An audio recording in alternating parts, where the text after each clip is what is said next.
الشيخ علي أبو حامد محمد الغزالي نفع الله به وبعلم نعمته وصاحبه. الفاتحة.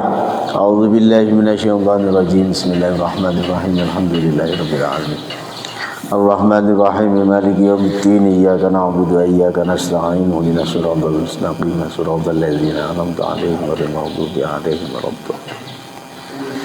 Bismillahirrahmanirrahim. Alhamdulillahilladzi nawwara qulubana binuril imani wal islam wa hadana ila subulis salam. Asyhadu an la ilaha illallah wa asyhadu anna Muhammadan abduhu wa rasuluh. Allahumma shalli ala sayyidina Muhammadin abdika wa nabiyyika wa rasulika nabiyil ummi wa ala alihi wa sahbihi wa sallim tasliman biqadri azamati dzatika fi kulli waqtin wa hin. Wa qala ta'ala fil Qur'anil azim. A'udzu billahi minasy syaithanir rajim. Bismillahirrahmanirrahim. Fihi rijalun yuhibbuna ayyatahharu. Alaya sadaqallahul azim. Alhamdulillah wa ala ni'amillah, puji syukur senantiasa urang panjatkeun ka hadirat Allah anu Maha Ghafur anu senantiasa maparin ka urang sadayana kenikmatan sehat walafiat dina enjing-enjing ayeuna tiasa mengawali kegiatan aktivitas urang sadayana ku ibadah. Mudah-mudahan diawalina dikawitanana dinten ayeuna kalayan ibadah ka Allah pamugi janten wasilah kanggo urang sadayana kay ngritu Allah Subhanahu wa taala. Oge ayeuna mangrupi pertemuan anu pertama pasca Ramadan. Simkuring menyampaikan mohon maaf yang sebesar-besarnya.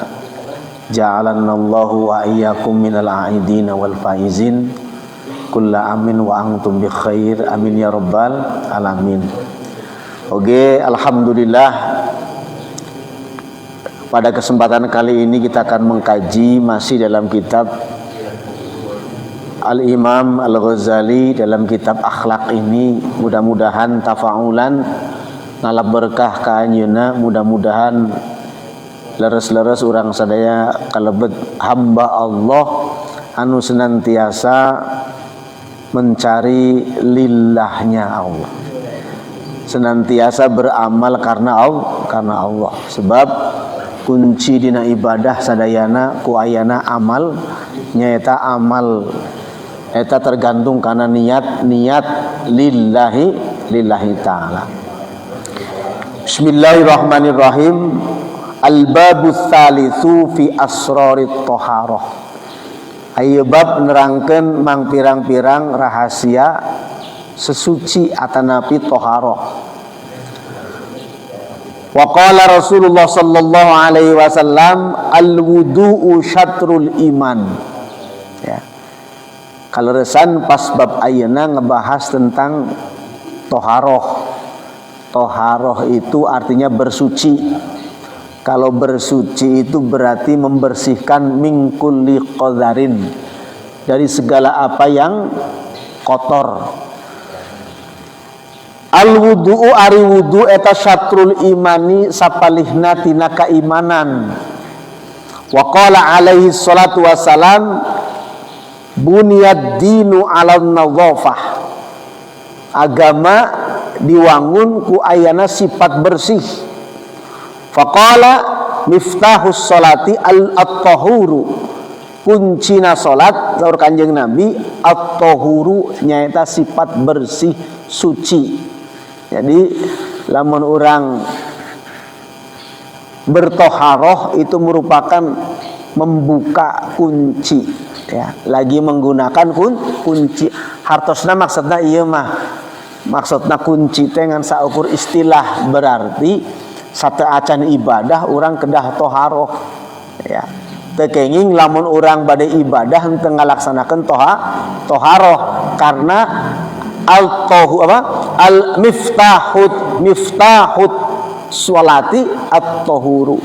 Kuncinya salat adalah suci. Wa qala ta'ala fihi rijalun yuhibbuna ayyatahharu. Ya. Maksud ayat di dieu maksudna nyaeta aya rijalun yuhibbuna ayyatahharu. Bahkan syaratna urang lamun hoyong dipikir cintaku Allah, katakan dikasihi ku Allah, maka perbanyaklah bersuci. Wallahu yuhibbut tawwabina wa yuhibbul mutatahhirin. Jadi kalau kita pengen dicintai oleh Allah, seringlah bersuci.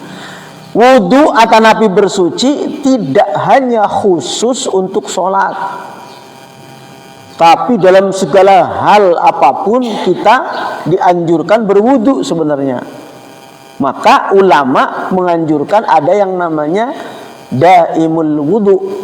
Ya, malah kalau orang yang akhlak dalam kajian kitab akhlak nusana sehingga dugikan dawamul hadas katanya. Malah nyebutnya dawamul hadas padahal. Ya, artinya batal wudu gitu ya. Membiasakan batal wudu. Ya, artinya apa? Kalau batal wudu. Ya, itu jarang sekali yang bisa.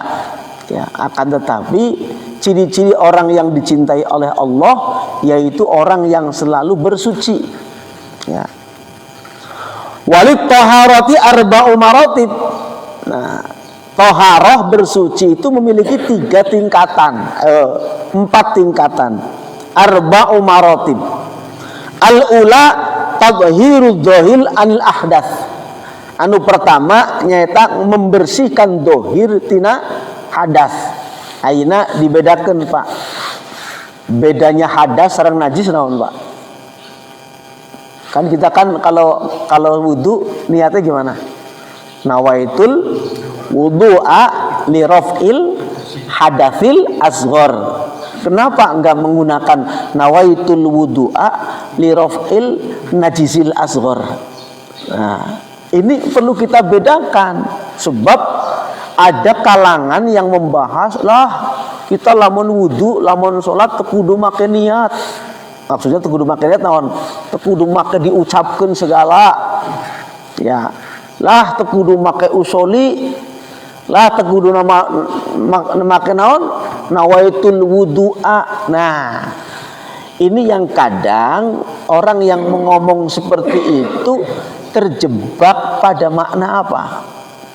Pada makna tekstual sebenarnya. Ya. Karena kalau kita belajar otomatis ada teks. Leres Pak? Coba Bapak mau belajar Quran, apakah Qurannya nggak perlu dibaca? Teksnya nggak dibaca? Kalau kita belajar niat, apakah kita nggak perlu menggunakan teks niat? Walaupun secara makna beda. Ya. Artinya lamun orang belajar berarti aya nu dipelajari wujud dohirnya apa, sekalipun dina kitab akhlak mangadugikeun bahwa sebenarnya duluan praktek, duluan amal daripada teori. Ya. Numawi lamun orang ngucapkeun usolli fardul zuhri atanapi usolli fardul asri atanapi nawaitul wudu'a li raf'il hadatsil asghari fardul lillahi ta'ala, lamun ngucap mah teu masalah. Sebab dina kitab fikih para sugikeun ada yang namanya apa? Haqiqatun, hukmun, mahallun, wa zaman, kaifiyatun, syartun, wa maksudun hasan. 7 anu patali sareng niat. Lamun orang teu apal kana 7 ieu, memang niatnya dipertanyakan. Tuh. Maka kalau kita belajar wudu, nawaitul wudu'a, otomatis redaksi niat itu kita harus tahu. Terus Pak? Ya, coba Bapak kamari waktu zakat, apakah cuma ngomong gini saja, saya niat zakat, apa ngomong gitu saja? Walaupun zakat fitrah itu memang tidak dipersyaratkan ijab qabul. Tidak bersyaratkan ijab qabul. tapi aya redaksi ulama ngadugikeun bahwa apa? Ieu loh, lamun urang rek niat ngadugikeun zakat, menyampaikan zakat ieu zakat jang sorangan, ieu zakat jang keluarga misalkan. Dikum sadaya dikumkeun atanapi urang niat jang nyalira. Itu beda redaksinya. Lamun teh mah orang Sunda mah ku bahasa Sunda, lamun teh orang Arab mah ku bahasa Arab. Tapi ibadah afdolnya ku bahasa Arab. Lamun naon? Lamun orang ngalaksanakan ibadah dina akad atanapi ieuna. Ya, makanya ketika kita nawaitu, ya itu bukan berarti kita wah itu mah nggak perlu, jangan. Ya. Maka ini bedakan antara raf'ul hadasil dengan raf'un najis. Ya. Al hadath dengan an-najs. Nah ini. Kalau ini hadas itu apa ya? Abstrak. Kalau najis itu ada dua.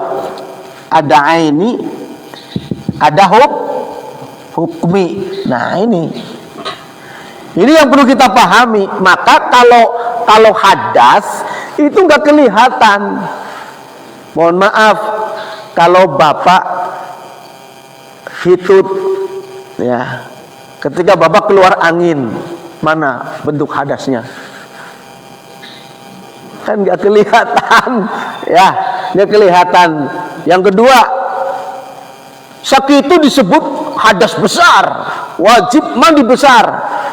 Wujudnya apa, Pak? Coba bapak sapa temon sarang ibu, sarang istri, beres eta kan punya hadas besar. Mana wujud hadas besarnya? Nggak ada. Maka hadas besar itu lebih kepada apa? Abstrak. Tapi ini adalah mempengaruhi sah dan tidaknya ibadah. Maka lamun orang nawaitul wudu ali rafil hadasil asghar atanapi nawaitul ghusla li rafil hadasil akbar, itu sebelum mandi diucapkan itu untuk menguatkan hati. Ya. Walaupun selain sholat mah boleh pakai bahasa Sunda, boleh pakai bahasanya lira. Sok ketika tadi bapak niat mandi besar, ya, apa kudu nawaitul ghusla li rafil hadasil akbar gitu? Enggak. Begitu menyiramkan air yang pertama itu cukup nahate abdi niat mandi besar, ya, menghilangkan hadas besar fardu karena Allah. Dalam hati nggak masalah, mulut hanya sebagai penyelaras dengan hati. Maka redaksi itu diperlukan supaya apa? Supaya dalam ibadah itu tidak ngarang. Sehingga ulama-ulama menciptakan redaksi niat. Nawaitu an ukhrija zakatal fitri an nafsi, kan gitu. Fardhul lillahi ta'ala. Eta teh redaksi jangan sorangan. Nanti lamun urang ngakumkeun ngawakilkeun nganggo keluarga anu wajib dinafkahan ku diri, maka apa? Nawaitu an ukhrija zakatal fitri anni wa an man yalzamuni nafaqatuhum syar'an fardhol lillahi ta'ala. Kum eta dikumkum nu niatna urang ngeluarkeun kanggo keluarga. Tah lamun urang teu apal kana teori kitu berarti apa? Masih kurang ibadahna. Maka dalam kaitan toharoh ieu merupakan suatu yang sangat penting, prinsip belajar. Sehingga apa? Ada hukumnya, ada bacaannya, ya. Makanya saya mah khawatir kalau orang yang suka melarang orang yang nggak boleh nawaitu, nggak boleh ini itu, ya justru secara teoritis dia nggak tahu. Sedangkan ibadah itu perlu teoritis dan praktis. Ya, bukankah Al-Quran itu semuanya teori semua? Lalu prakteknya nanti ada pada grand teorinya para ulama. Ya, coba Bapak dalam Al-Quran warka'u ma'ar raki'in, ayat keterangan anak ruku kudu kumaha. anu nempel tempat sujud anu ruku teh panangan posisinya kumaha ya. Sakitu terus aya redaksi ti ulama oge aya nu sujudnya teu cocok tepas. Mohon maaf, abdi sering kali melihat orang yang sujudnya masih begini ya, sujudnya begini. Nah, jadi tangan tadi dihandapkan tuur, padahal apa? Redaksi ulama memang warka'u ma'arokin taya keteranganana, tapi begitu ku ulama ditafsiri diterangkan, oh ternyata panangan teh kenca katuhung kenca teh dibuka sakedik ulah rapet dina tuur. Ya, lurus posisinya teu kenging kieu. Teu kenging terlalu kieu. Ya, pomo kakina terlalu kieu. Ya.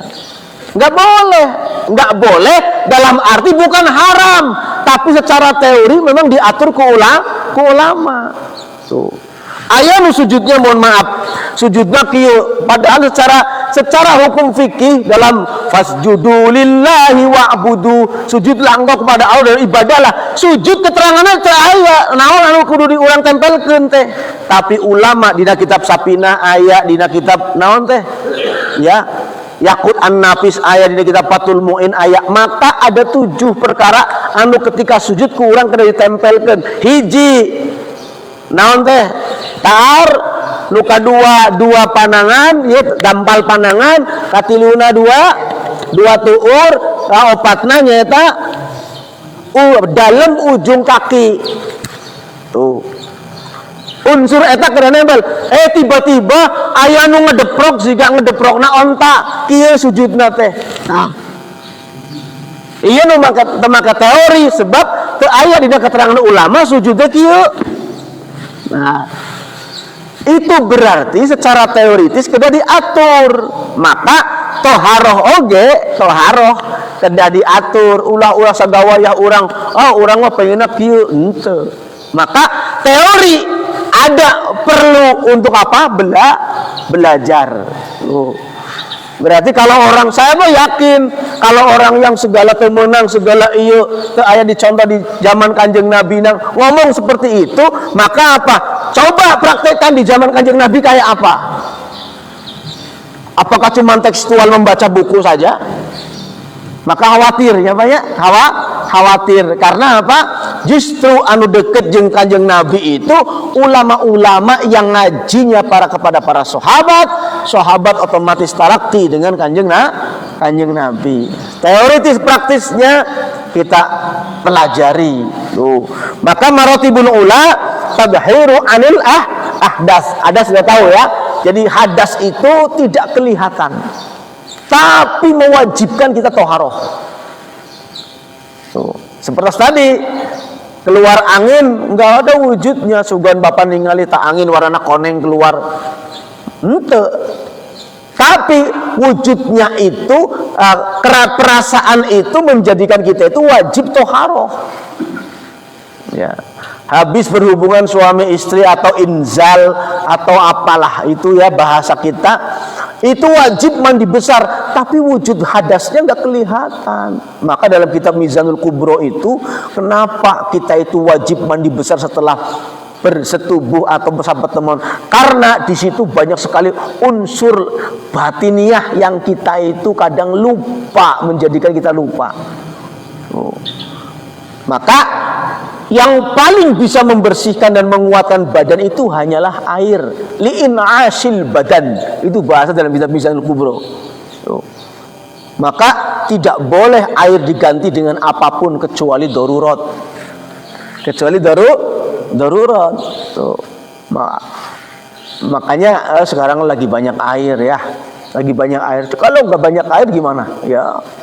Ada orang yang nggak pakai teori, begitu berhubungan suami istri lagi nggak ada air, kudu pakai debu, guling-guling karena debu teh. Padahal ya ada teorinya. Nah, orang yang nggak tahu teori, maka itu gampang ya. Apalagi jarang literasinya, maka gampang menyalahkan. Maka para sekalian untung ketika apa? Ketika kita dari kecil belajar toharo ya. Hadas bedanya tadi. Tapi kalau najis ada dua, najis aini dan najis hukmi. Lamun najis aini anu katinggal. Contoh, yaitu kotoran hewan wujud di lantai, itu kok namanya najis aini. Begitu najisnya dibuang, dikeringkan, itu masih najis, tapi namanya najis hukmi. Hukum nahungkul tetap najis. Karpet misalkan kena kencing anak, ya masih ada basah-basahnya dijemur, begitu jemur kering itu bukan berarti suci, masih najis. Karena apa? Najisnya najis hukmi. Begitu disiram air, dibersihkan, baru sudah bersih dan suci. Makanya zaman Kanjeng Nabi itu dulu ada orang Arab Badui itu kencing di pojok masjid. Nah, masjidnya Kanjeng Nabi dulu waktu zaman Kanjeng Nabi nggak seperti ini, pakai keramik hade kieu henteu, tembok hade kitu teuas henteu, keramik na hade henteu. Suatu saat ada seorang Badui kencing di juru masjid, masjidnya haritannya masih tanah, masih berupa tanah. Sahabat yang lain teh ambek hoyong nyarekan ka si eta Arabi teh, Badui teh. Hari takene hoyong dicarekan ku sahabat. Apa yang dilakukan Kanjeng Nabi? Biarin dulu, kencingnya selesaiin dulu. Ya. Jadi ka hoyong sahabat kumaha begitu lagi cer gitu, hoyong langsung digebahkeun gitu langsung, tong didinya gitu kan. Tapi apa Kanjeng Nabi bilang? Biarin dulu, biar dia selesai kencingnya. Karena apa?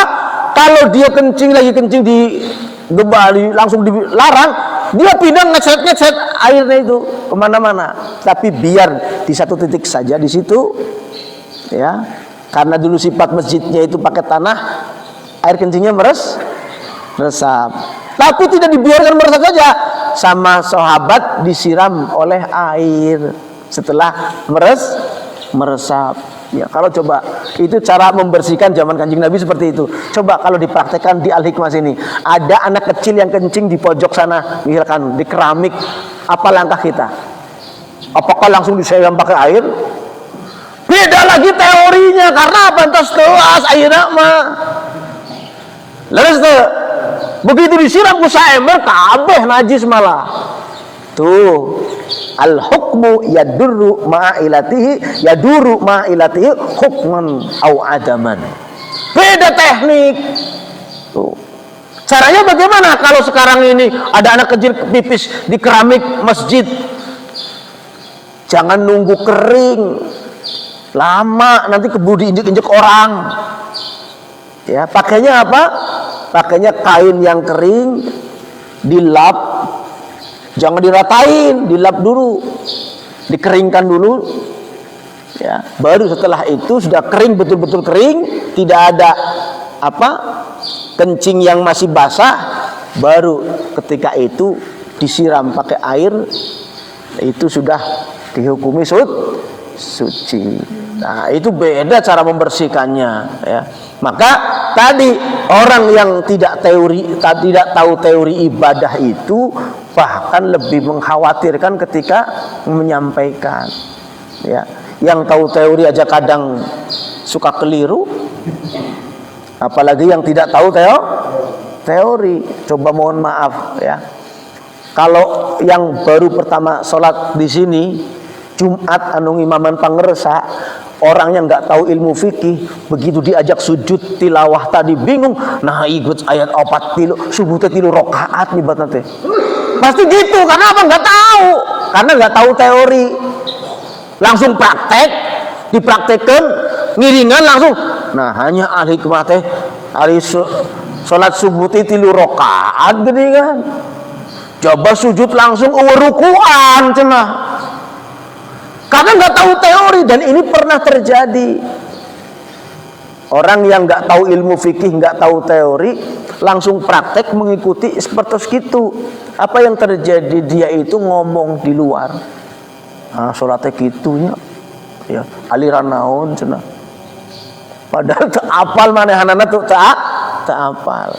Pugu aya kata-kata yasjudun, ya maka dianjurkan sangat untuk sujud tilawah ya. Tapi kalau nggak tahu teori prakteknya susah orang ya. Dan ini penting ya, makanya para sekalian, mengapa saya sampaikan toharoh itu dengan niat ini merupakan ada dalam kitab Faraidul Bahiyah itu sulsul ilmi, sepertiganya ilmu, bahkan nisful ilmi, separohnya ilmu. Ibadah tanpa niat malah ini. Nah, niat tadi anu patali dengan niat eta 7. Nah, 7 eta teh kedah digali ke urang. Maka toharoh anu pertama tabhirud dohir anil ahdats. Ya. Membersihkan dohir ya dari berbagai macam hadas, ya, hadas kecil maupun hadas besar. Nah, wasaniyatu ali nomor 2 na eta tadhirul jawarih anil jaraim wal asam. Nu kaduana tadhirud dohir anil jawarih anil jaraim wal asam. Nah, membersihkan tadhirul jawarih itu anggota tubuh, anil jaraim dari berbagai macam perbuatan jahat, wal asam dan dosa. Makanya dulu waktu saya tuh belajar bahasa Arab kontemporer, itu Romo Kiai Haji Masruri Al-Maghfur lah guru saya itu mengatakan gini, musyahadatu aflamil jarimah. Jarimah itu ternyata apa? Melihat kriminal ya. Jarimah itu jaroim itu jamaknya daripada jarimah. Jaroim itu kriminal, melihat tindakan-tindakan kriminal. Maka kalau tadhirul jawarih anil jaraimi wal asam, membersihkan tuh anggota tubuh dari apa? Dari perbuatan kriminal, jelek ataupun dosa. Kalau Kiai Haji Kusyairi guru saya menyampaikan ciri-ciri perbuatan dosa itu nggak pengen dilihat orang. Ya beda kalau nggak pengen dilihat orang, ikhlas itu kan beda. Itu kan dalam masalah ibadah. Ini mah tidak pengen dilihat orang tapi jelek. Nah, itu ciri-ciri perbuatan dosa. Ya, contoh, aya nu kira-kira maok, misalkan maok hoyong di kanyahoan ku batur moal pasti maok ya pengennya disumput-sumput gitu. Ya, segitu geus kanyahoan ya kadang tengaku. Ya, karena apa? Nggak pengen diketahui orang. Nah, itu ciri-ciri perbuatan dosa. Maka tadhirul jawarih anil jaraim wal asam, yang kedua membersihkan anggota tubuh dari berbagai macam tindak kriminal dan dosa. Jaraim itu anggota tubuh yang berbuat dosa ya. Kalau jelek ya, kalau kriminal mungkin hubungannya dengan menyakiti orang atau tindak pidana. Kalau asam ya tindak pidana udah otomatis, yang jelek itu asam dosa. Wasalisatu anu katiluna eta tadhirul qalbi anil akhlaqil dzamimah. Nu katiluna membersihkan hati dari akhlak-akhlak yang tercela, dzamim. Ya, az-dzamim atau min syamir radhi'ah. Syamir radhi'ah itu sama akhlak-akhlak yang jelek ya. Contoh banyak sekali ya akhlak. Berarti kalau kita nyakitin orang walaupun dengan kata-kata, walaupun dengan sikap perilaku, itu ya termasuk hati kita jadi kotor. Maka jangan dikira kotor itu hanya karena kita itu bersinggungan dengan dohir yang kelihatan, tapi makna kotor itu juga dengan makna yang qalbun, yaitu dalam hati. Artinya apa? Sakit hati, kemudian dendam, benci, ujub, takabur ya. Makanya dulu Kiai Haji Lukman Hakim pun guru ngadugikeun kieu. Kalau kamu disakiti orang, kalau kamu didolimi oleh orang lain, jangan sekali-kali engkau membalas kedoliman itu, sekalipun dalam doa. Kan kaseuna jelema kumaha? Lamun misalkan saya disakiti ya oleh Pak Bagus misalkan. Ya. Pastikan saya kalaupun gak bisa membalas ke Pak Bagus, minimalnya gimana? gimana orang-orang itu kebanyakan pasti ngomong begini, mudah-mudahan Pak Bagus hidupnya begini kan, itu kan berarti apa? Mendoakan jelek. Nah, kata guru saya itu dalam kitab Risalatul Syariah, dia mengutip dalam kitab Risalatul Syariah, kalau kamu disakiti orang lain, janganlah sekali-kali engkau membalas sekalipun dalam doa. Lalu ada santri yang nanya, lamun kitu kudu kumaha Pak pangersa? Apaan orang kan nyari hati atuh, ya sakit hati. Piraku orang tengah balas. Nah justru kalau kita membalas, eta teh sarwana ibaratnya gitu. Ya. Tapi bagaimana caranya? Caranya sampaikan pada Allah cukup dengan kata-kata begini, ya Allah, tunjukkanlah keadilan-Mu ya Allah. Itu udah titik. Kalau udah dengan bahasa ya Allah tunjukkan keadilan-Mu, itu lebih dari kita mendoakan jelek apapun, tanpa harus ngomong yang jelek-jelek. Cukup dengan ya Allah tunjukkan keadilan-Mu pada orang itu, ya udah titik itu udah komplit tuh, mengandung makna yang sangat universal. Nggak usah kita membalas omongan jelek, apalagi dengan omongan kasar lagi, nggak usah. Karena apa? Nanti derajatnya kita sama, ya. Karena begini Pak, ada tafsiran al-qatil wal maqtul finnar. Orang yang membunuh dan yang terbunuh itu sama-sama di neraka. Awas, dalam tanda kutip ya, masih perlu tafsiran. Maksudnya begini, andaikan kalau yang membunuh dan yang terbunuh itu sama-sama berbuat dolim dalam kejelekan. Tuh. Artinya begini, kenapa demikian? Yang membunuh masuk neraka dan yang dibunuh masuk neraka? Karena begini, yang membunuh mah eta geus puguh, niat pisan rek maehan, apalagi terlaksana membunuhnya. Yang terbunuh mati dalam keadaan hoyong maehan gitu loh. Berarti apa? Sama-sama dia yang membunuh sudah terlaksana membunuhnya, niatnya berarti dosa besar. Yang terbunuh belum terlaksana membunuhnya, sudah mati duluan gitu loh. Ya. Makanya kenapa orang yang al-qatil wal maqtul finnar itu karena sama-sama ada niat pengen membunuh. Nah, walaupun yang satu menang, ini terkapar, dua-duanya terkena hukum seperti itu. Maka lamun orang teh misalkan pasea, teras silih omongkeun, silih gorengkeun, komodei silih naon teh baku hantam fisik, ya saruana eta mah jelema teh. Ya. Derajatnya sama. Cukup diadukan ke Allah saja, ya Allah, orang ini sungguh mudah-mudahan mendapatkan keadilan-Mu. Sudah titik sudah. Kalau bahasa gitu itu sudah luar biasa, ya. Pol, udah paling pol.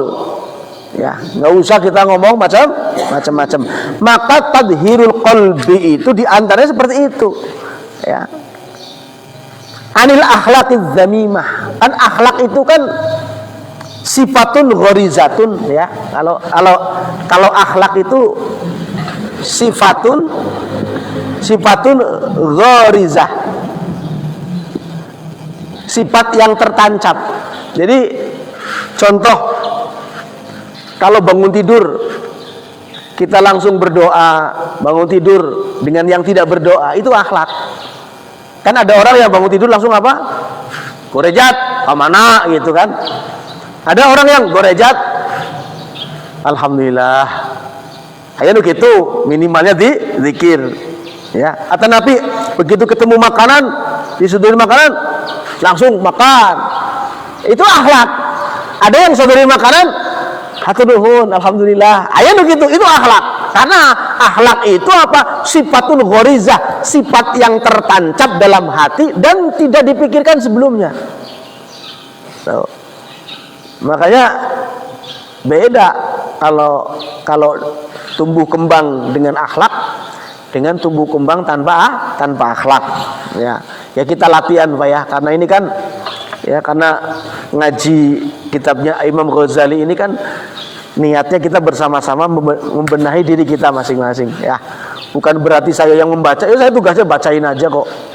Tugasnya membacakan, tapi aplikasinya bareng-bareng nawaitu kita membenahi akhlak kita. Warabi'atu tadhiru sirri amasi wallahi ta'ala, tingkatan yang keempat, membersihkan diri kita dari rahasia apapun selain Allah, kita bersihkan dalam hati. Oh, ini yang namanya betul-betul ya. Kalau orang mengatakan tauhid ya, tauhidullah, mengesahkan Allah, wahya taharatul anbiya wasiddiqin. Nah ini, kalau sudah amma siwallah, itu taharatul anbiya wasiddiqin, taharahnya orang-orang yang para nabi dan orang-orang yang jujur. Makanya begini Pak, kita kan selalu berdoa begini. Ada waktu bulan Ramadan kemarin waktu kita berdoa di Kamilin apa? Wa hasuna ulaika rafiqa dzalika fadlun minallah wa kafa billahi alima apa? Minas siddiqin wa syuhada'i wa sholihin. Doa Kamilin terakhir Abi Hilab deui. Itu kita berharap menjadi seperti orang-orang siddiqin, syuhada dan sholihin. Nah, setidaknya mendapatkan pahalanya mereka ya. Seperti kalau kita haji, nggak punya uang nggak bisa haji, nggak bisa umroh karena nggak punya uang syariatnya ya. Ya kita kan minimalnya pengen dapat pahala umroh yang maknawi. Contoh apa? Zikir pagi sampai waktu duha. Itu kan pahalanya seperti orang yang haji dan umroh ya. Kemudian berangkat sholat Jumat 40 hari berturut-turut, 40 Jumat berturut-turut tanpa putus, tanpa ada ya kita selang nggak ada yang nggak. Itu kan sama dengan kita itu hajinya para orang-orang mukmin, orang muslim. Nah, kita minimalnya kan pengen seperti itu ya. Karena apa? Tidak mendapatkan haji semestinya pakai uang pergi ke sana, ya kita minimalnya maknawian. Mendapat haji maknawi secara maknanya saja, yaitu apa? Kita duhur, kita sholat duha setelah dari subuh tadi berzikir. Banyak sekali cara Allah memberikan kesamaan terhadap orang-orang yang setingkat lebih tinggi dari kita ya, dengan cara mengusahakan amal seperti itu. Maka dari opat tingkatan toharoh iya, ternyata apa? Ternyata berarti kalau orang yang bisa mempraktekkan semuanya ini betul-betul secara jasmani dan rohani bersih. Ini gitu. Coba kalau kita ambil yang satu saja. Contoh, toharatun anil ahdath. Caranya apa? Wudu terus. Itu aja udah punya kelebihan. Walaupun kita beribadah tidak dengan tujuan pengen punya kelebihan. Kan ada orang Pak ya, orang beribadah tapi tujuannya itu pengen punya kelebihan. Nah, makanya dulu pernah saya sampaikan, masih ingat Bapak ya, ungkapan dalam ulama mengatakan begini, al-istiqamah tajlibul karomah tuh. Lamun istiqomah ibadah, maka kita akan diberikan karunia oleh Allah karomah, keramat tuh. Tapi apa? Istiqomah ibadah. Tujuannya apa? Lillah, bukan lil karomah gitu loh. Cuman kan kadang orang banyak terjebak. Terjebaknya bagaimana? Sering saya sampaikan, baru saja sholat tahajud sebulan, lalu dalam doanya ngomong, ya Allah, kenapa nggak ada keajaiban ya Allah? Tahajud kok pengen keajaiban. Itu tandanya apa? Tandanya sholat tahajudnya minta ganti rugi ke Allah. Kan begitu? Ya Allah, saya sudah sholat duha full sebulan, kok nggak ada apa-apa ya? Loh, emang pengen apa? Wong duha itu nawaitunya lillah kok. Tapi karomah itu akan muncul tanpa kita minta. Oh, mungkin ketika kita itu tiba-tiba lagi butuh, gampang. Itu kan karomah tersendiri. Ya. Tapi tidak dimunculkan ketika ibadah, saya pengen sholat duha biar begini. Bukan seperti itu. Nah ini belajar di Imam Ghazali itu seperti itu. Kira-kira kita bisa enggak? Loh nyatanya kita sholat duha pengennya masih pengen banyak rezeki kok. Terus Pak? Padahal rezeki itu merupakan karomah. Karomah dari apa? Sebab akibat dari kita itu beribadah. Tapi tujuan ibadah kita itu lillah. Itu. Ya kan nyatanya kita masih seperti itu, dan ya mari kita latihan. Makanya kalau ditakdirkan sholat ya udah lillah saja sudah gitu. Kalau ditakdirkan bisa ngaji ya alhamdulillah. Bukan ngaji tujuannya ini itu. Makanya kemarin itu banyak wali murid yang datang ke saya, Pak Ustadz ya, Pak Kiai gitu bilang ke saya teh ya.